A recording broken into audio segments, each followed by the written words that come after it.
Hi consultants, it's Kelly Newcomer, your Chief Operating Officer, and I'm here today with Lisa Gleason.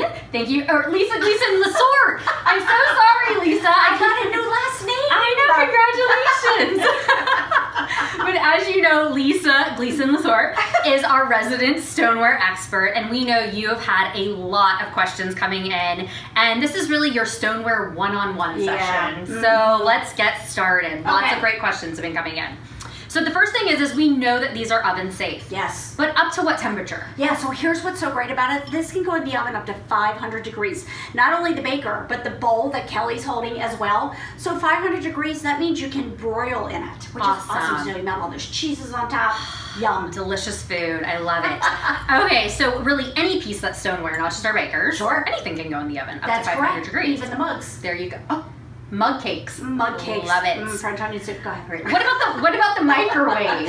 Yeah, they're all microwave safe as well, which is awesome, which means not only can you cook in your microwave, you can reheat in there as well. Fantastic.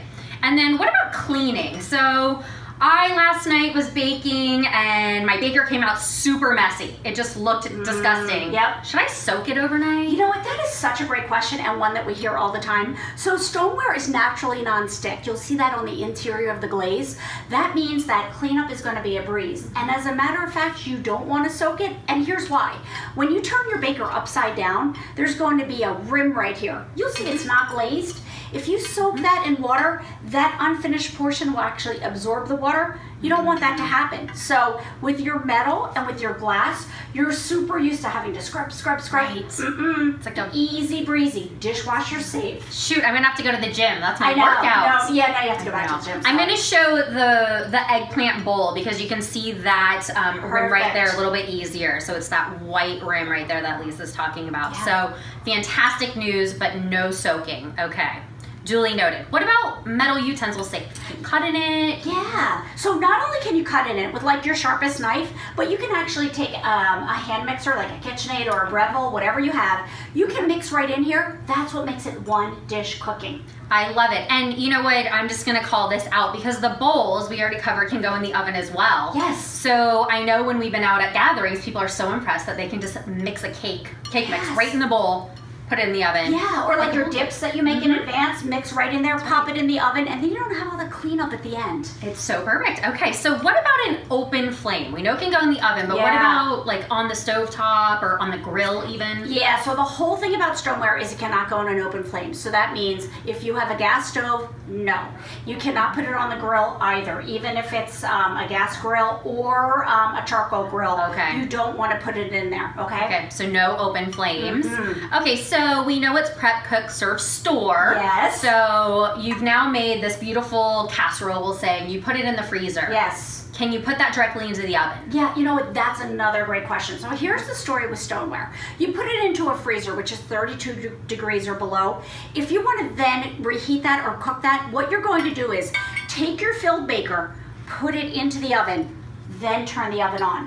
Okay. So what you do is you're allowing the baker and the oven come up to temperature together. Okay. It would be something that we call thermal shock. It's just too shocking to put something frozen like that into an oven and put it up to 500 degrees. So what might happen if you did that? Yeah, it could actually crack because it's such a shock to the baker. It makes sense when you think about it. Absolutely. So not a recommendation.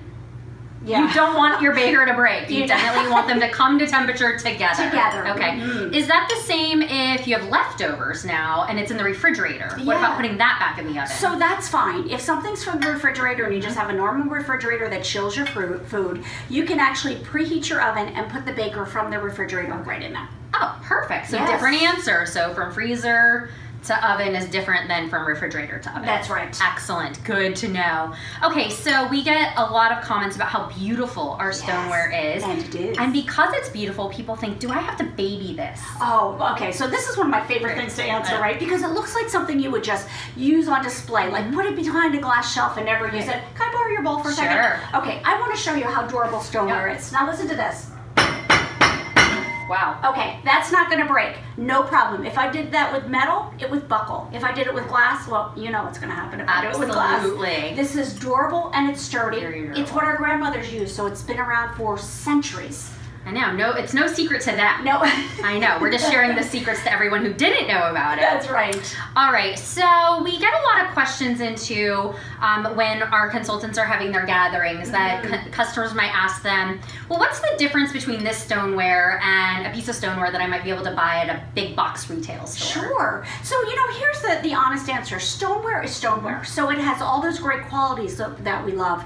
The difference is the manufacturing process. Okay. So let's look at your bowl because it has such great color to it. When we look on the exterior and the interior of the bowl, it's what we call a glass glaze. So it is touched by an artisan, every single piece, and these are all accents that are quite laborious in the process. Right. So it's what gives it that high-end quality, that high-end feel, because glass glazes are really something wow. Absolutely. And they look beautiful because this is all structural, or sculptural, I should say. So it's a 6-piece mold. So there really is a lot of artisan effort that goes into it. So it's sculptural, it's figural, and it's what we call embossed. So if you were to take your fingernails and run it along the exterior. You take yours. You might be able to hear right it. Here. This is actually a roadmap for the artisans right there, but that's all created by the artisan as well. Absolutely. And now you know that Lisa gets manicures and I do not. Right? And then also something to note is we're looking at single color pieces, but any of the pieces in our line that have more than one color to it, they're also hand painted. So another element that we put into our stoneware. The craftsmanship and the artisanship that goes into it is just amazing. Aw, well, thank you so much for My pleasure. giving us the 101 on stoneware. I think we got a lot of great answers to a lot of fantastic questions that have been coming in. So see you guys later.